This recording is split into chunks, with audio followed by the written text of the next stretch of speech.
Hey guys, welcome back to this channel, The Voice of the Past. In this video, we will unfold the untold story of the Ellsworth family's deal with the mob, blood ties, and broken promises. Before continuing, if you are new into this channel, please consider subscribing to this channel. Let's start. The Ellsworths had always been powerful.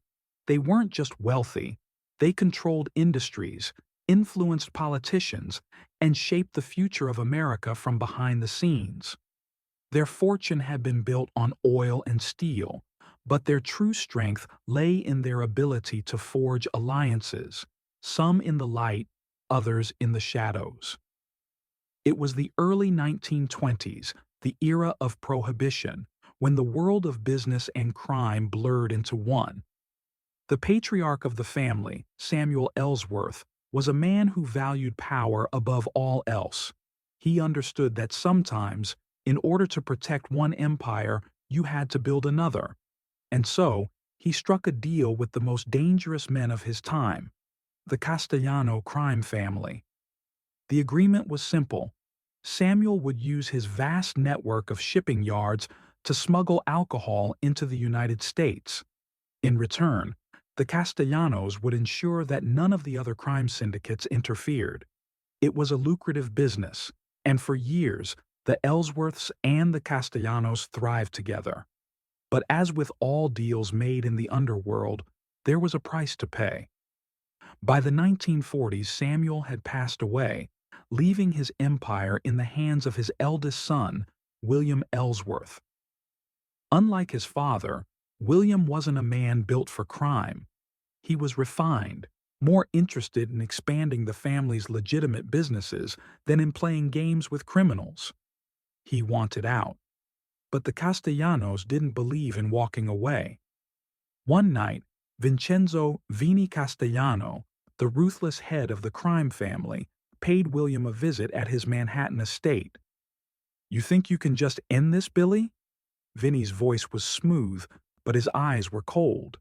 "Your father made promises. Promises that don't die just because he did." William knew what Vinny meant. The debt was not just financial, it was blood-bound. "You've made millions off this deal, Vinny," William argued. "We've done more than enough for your family. It's time to move on." Vinny leaned in, the dim candlelight reflecting off his gold watch. "You're right, Billy. You have done a lot. But the thing about the mob? We don't forget. You walk away now, and I promise you, it won't be your fortune that suffers. It'll be your family." The unspoken threat hung heavy in the air. William had no choice. The Ellsworths were still trapped, bound to the Castellanos by a deal that refused to die. But William wasn't his father. He wouldn't just accept this fate.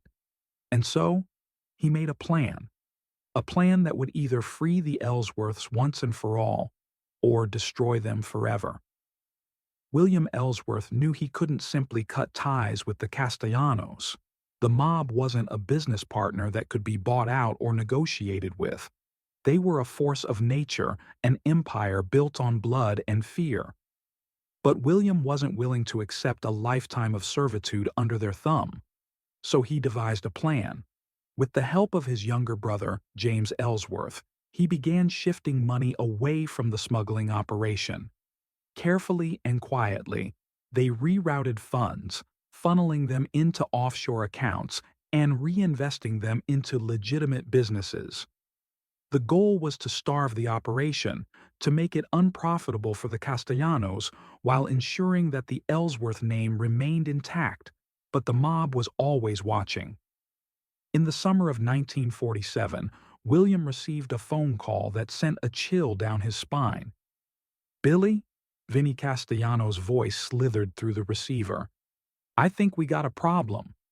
William gripped the phone tighter. "I don't know what you mean." A dark chuckle. "Oh, I think you do. See, some of our shipments, they ain't showing up. Some of our money, it's vanishing. Now, I know you're a smart guy, so I gotta ask. You wouldn't be doing anything stupid, would you?" William forced a calm tone. "Vinny, We've had a strong partnership for decades. Why would I do anything to jeopardize that?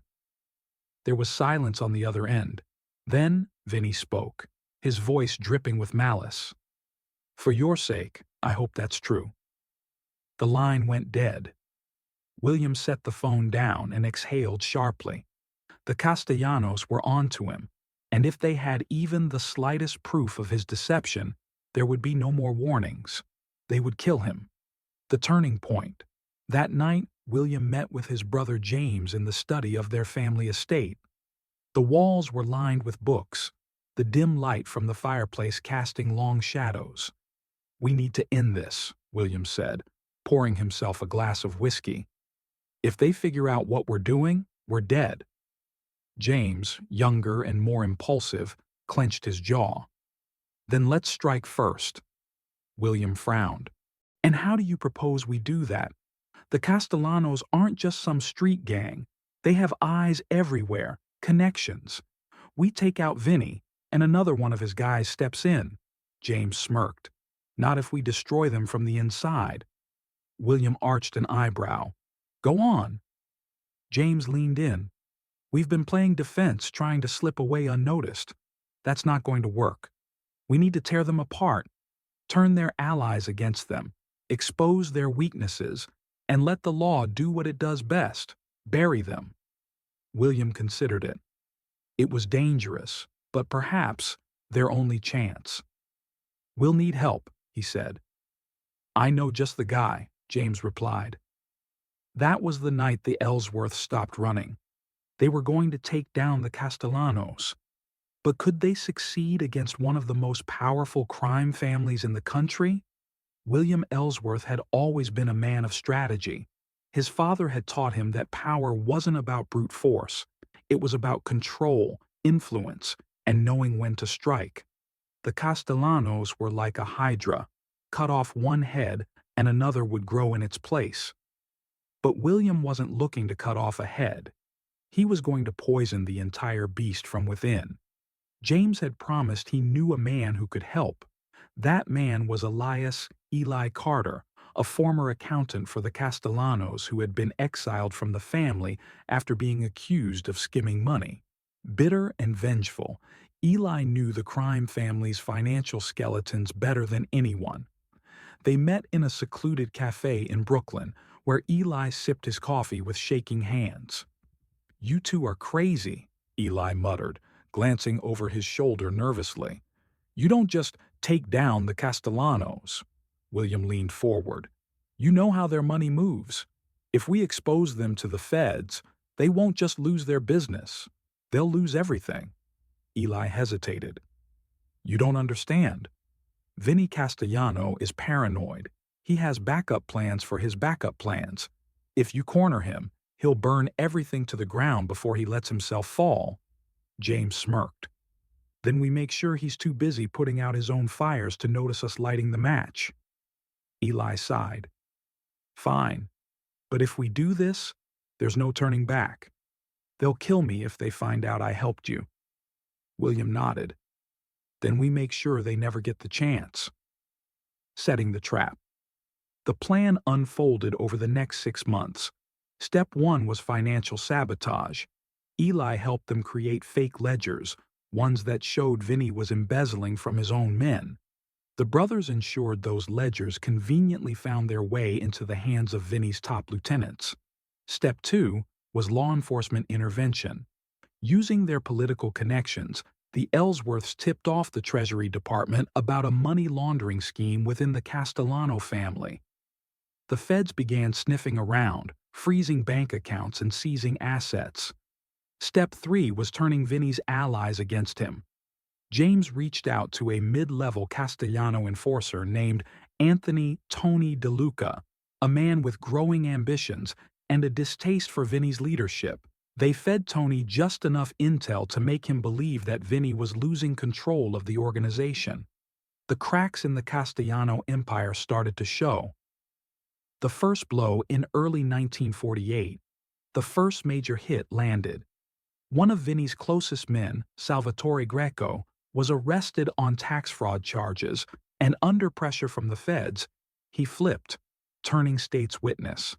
Sal's testimony implicated several high-ranking members of the Castellano family in racketeering, smuggling, and even murder. Vinny was furious. He called an emergency meeting at his club in downtown Manhattan. Every major figure in the organization was there, except for Tony DeLuca. That was when Vinny realized he had a traitor in his midst. But what he didn't know was that the real masterminds behind his downfall were sitting comfortably in the Ellsworth estate, watching the chaos unfold. James poured himself a drink and smirked. "He knows he's being hunted," he said. William nodded. "And a man on the run makes mistakes." Vinny Castellano was bleeding. The only question was who would land the final blow.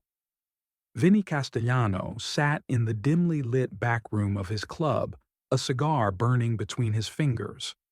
The smoke curled upward, disappearing into the darkness as he stared at the names scrawled across the paper in front of him. Salvatore Greco had flipped. The feds were circling. His money was disappearing. And now, his own men were whispering behind his back. He crushed the cigar into the ashtray with deliberate force. "Tony DeLuca," he muttered. "That son of a—" Vinny had been in this business long enough to know when a mutiny was brewing. But he also knew that men like Tony didn't move alone. Someone was pulling the strings. And then it hit him. The Ellsworths. They had been quiet for too long, too clean despite their deep involvement in his empire.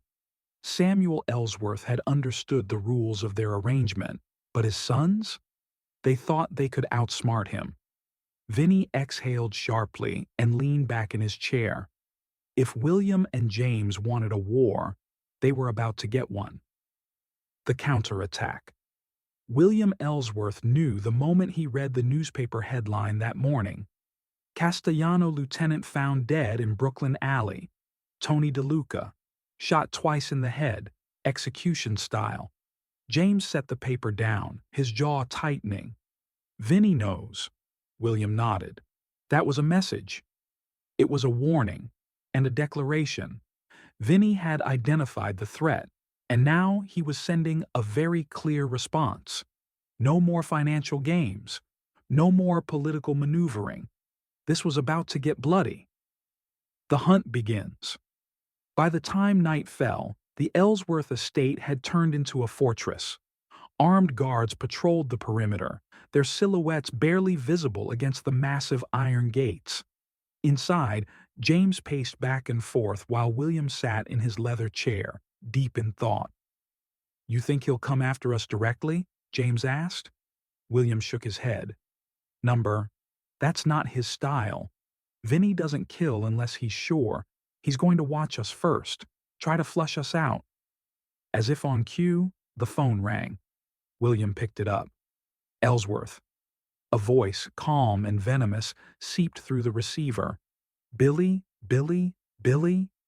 You disappoint me." William's grip tightened. "Vinny. You think I wouldn't notice? You think I'd just let this slide?" "Your empire is crumbling," William said evenly. "You're losing men, money, influence. It's over, Vinny." A long pause, then a quiet chuckle. "No, Billy," Vinny whispered. "It's just beginning." Click. The line went dead. William set the phone down slowly. James frowned. "What did he say?" William looked at his brother, his expression unreadable. "He's coming for us. The trap is set." They had anticipated this moment, planned for it. If Vinny wanted to come for them, they would make sure it was on their terms. Eli Carter had already arranged a meeting with an FBI contact, one who was eager to take down the Castellanos once and for all. All they needed was one final push, one piece of evidence that could bury Vinny forever. And James knew just how to get it. "I'm going to meet him," he said. William's eyes snapped up. "Absolutely not." "He's not going to kill me, Will," James argued. "Not in public, not without proof. He still thinks he can scare us into backing down." William clenched his fists. It was dangerous, reckless. But he also knew James was right. This was their chance to finish what they started. And so, that night, James Ellsworth walked into a meeting with the devil. A dangerous offer. The meeting took place at La Rosa, an upscale Italian restaurant on the edge of Manhattan. James walked in alone. No bodyguards, no weapons. Just him and the weight of everything that had led to this moment. Vinny Castellano sat at a corner booth, his back against the wall. Two of his men flanked him, but James barely acknowledged them. He took a seat across from Vinny and met his gaze. "Ballsy move," Vinny said, swirling his wine. "I respect that," James smirked. "I came to make a deal." Vinny raised an eyebrow. "Oh? After all the chaos you and your brother caused?" "You're bleeding, Vinny," James said, leaning in. "Your men don't trust you. The feds are breathing down your neck. You don't have time for a war with us." Vinny chuckled. "And what exactly do you think you have that I want?" James took a slow breath before dropping the bombshell. "The names of the rats in your organization." Vinny's smile faltered. James pressed on. "You think we got this far without inside help? Salvatore Greco wasn't the only one willing to talk. The feds already have informants inside your own crew." Vinny's expression darkened. James knew he had him. "I'll give you their names," James continued, "in exchange for one thing." Vinny crossed his arms. "And what's that?" James smiled. "You walk away?" A cold silence stretched between them. Then, for the first time in his life, James saw something rare in Vinny's eyes. Doubt. The endgame approaches back at the Ellsworth estate. William waited, watching the clock tick past midnight. Then the phone rang. He answered quickly. "James?" A pause. Then his brother's voice. "It's done." William exhaled. "He took the deal?" Another pause. Then James's quiet response. "No." "But he's thinking about it." William's grip tightened around the phone. "Then we need to be ready," he said. Because they both knew something Vinny Castellano hadn't realized yet. The moment he started doubting himself was the moment he had already lost. Vinny Castellano sat in his penthouse suite, whiskey in hand, staring out over the Manhattan skyline. He had built this empire brick by brick, drowning rivals in blood and ruling with an iron fist. But now, everything was slipping through his fingers. His men were paranoid, whispering behind his back. His money was frozen, his allies were turning against him, and worst of all, the feds were closing in. The Ellsworth brothers had played him perfectly, and yet despite everything, Vinny still had one card left to play. A desperate move. The following night, James Ellsworth disappeared. William had been at the estate, finalizing plans with Eli Carter and their FBI contact, when the call came in. "Your brother's missing," the voice on the other end said. "We think Vinny grabbed him." William felt his blood turn cold. He gripped the phone tightly. "Where?" "We don't know yet. But I can tell you this. If Vinny took him, he's not keeping him alive for long." William slammed the phone down, his mind racing. Vinny had finally gone all in. This was it. It was no longer about business, no more deals, no more games. If Vinny Castellano had taken James, there was only one way this ended. The war begins. William didn't hesitate. He armed his men, gathered his allies, and prepared for battle. For years the Ellsworths had kept one foot in the world of crime and the other in high society. But tonight, they were stepping all the way in. By midnight, William had located his brother. A warehouse on the docks, heavily guarded. James was inside. Vinny was waiting. And William? William was bringing hell with him. The raid on the warehouse. The docks were quiet, too quiet. The only sound was the distant crashing of waves against the pier.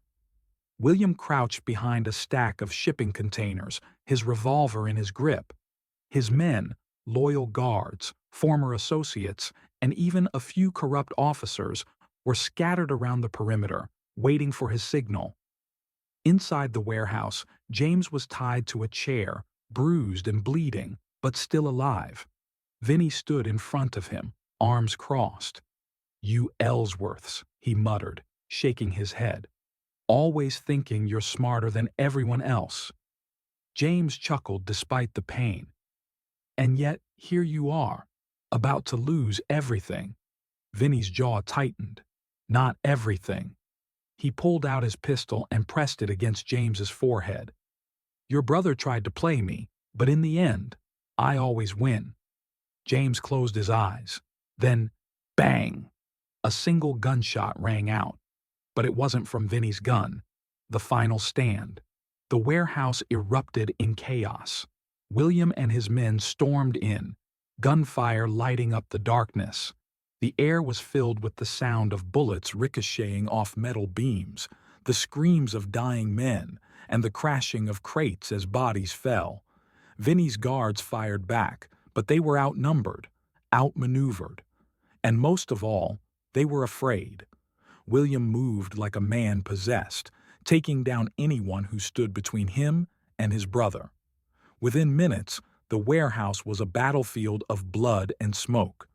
Then, as the last of Vinny's men fell, William spotted him, standing near the back exit, trying to escape.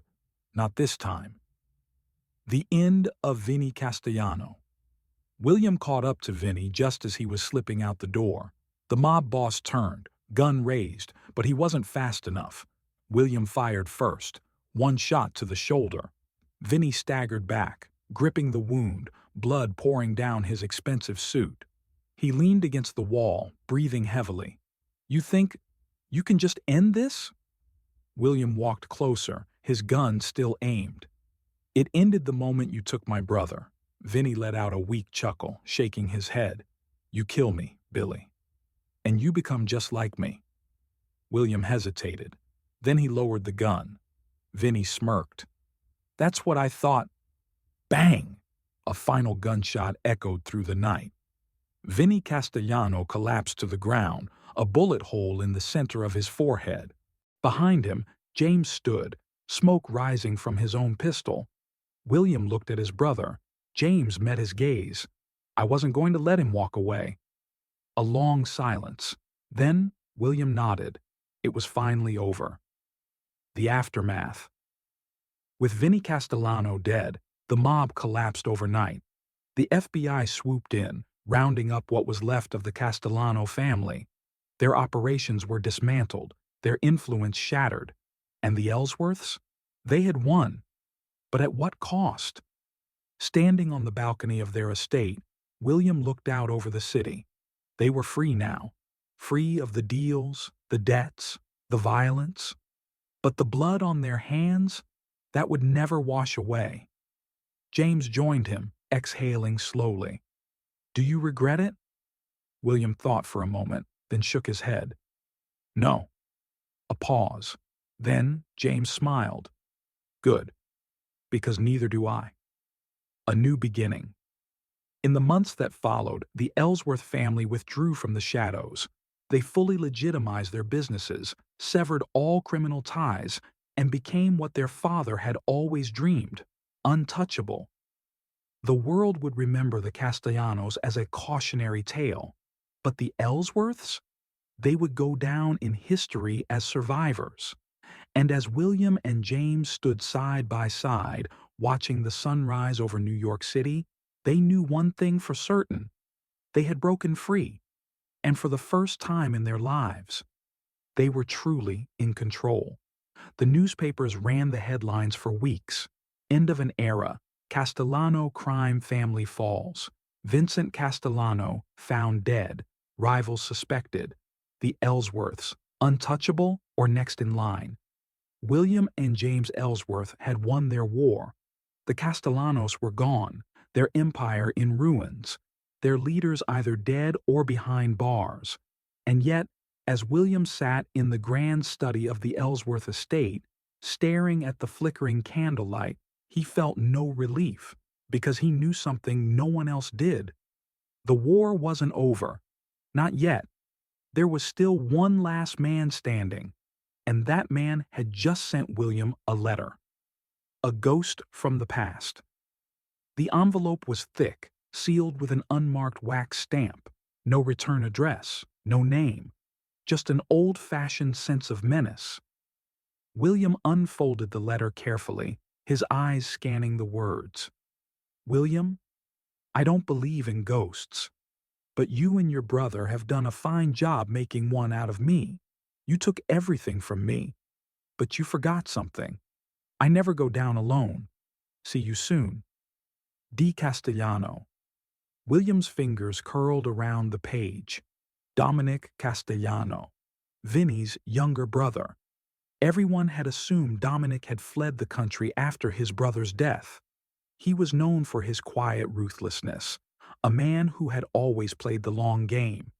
Unlike Vinny, Dominic didn't need to rule through fear. He ruled through patience. And now, he was coming for revenge. A dangerous proposition. James stormed into the study, holding up an identical letter.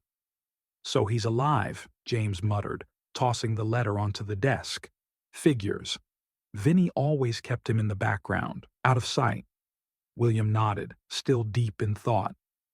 "We need to handle this quickly. If Dominic rebuilds even a fraction of the Castellano empire, we'll be right back where we started." James smirked. "So what? We take him out like we did Vinny?" William shook his head. "Number. He expects that?" James frowned. "Then what?" William leaned back in his chair. "We make him an offer he can't refuse." The meeting of kings. 2 weeks later, in a private penthouse in Chicago, the Ellsworth brothers sat across from Dominic Castellano. He was younger than Vinny, but carried the same dangerous aura. He wore a sleek black suit, his dark eyes betraying no emotion. "So," Dominic said, pouring himself a drink, "you two have some nerve asking for a meeting. After all, you did kill my brother." William remained calm. "We didn't kill him. He killed himself by refusing to adapt." Dominic smirked. "Is that how you sleep at night?" James chuckled. "Yeah, that and on a very expensive mattress." Dominic exhaled through his nose, amusement flickering for a moment. "You asked for this meeting. Let's hear it." William leaned forward. "You can try to rebuild.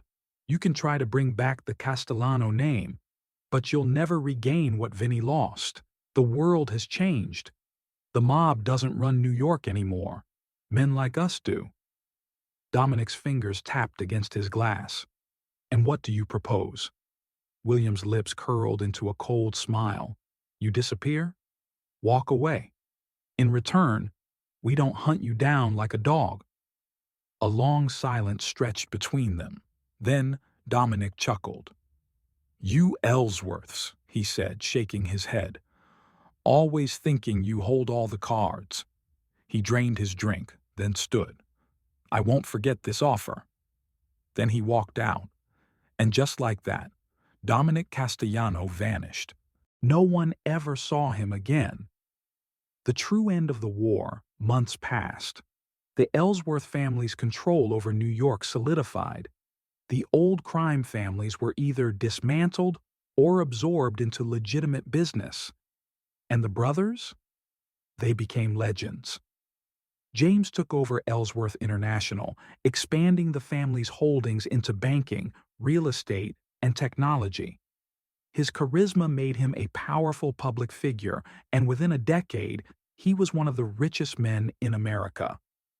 William, however, remained behind the scenes. He controlled politicians, judges, and CEOs, ensuring the Ellsworth dynasty would never fall into the same trap as the Castellanos. Crime had evolved, and now, the Ellsworths were at the top of the food chain. The final chapter one evening, decades later, an elderly William Ellsworth stood on his balcony, looking out over the city. His empire stretched farther than his father could have ever imagined. But as he sipped his whiskey, he couldn't shake one lingering thought. Had he truly won? Or had he simply become what he once fought against? A quiet chuckle escaped him. Maybe it didn't matter. Maybe power was always meant to be in the hands of those who dared to take it. And with that, William finished his drink, letting the weight of his legacy settle over him. Because at the end of it all, the Ellsworths had rewritten history, and no one would ever take their place.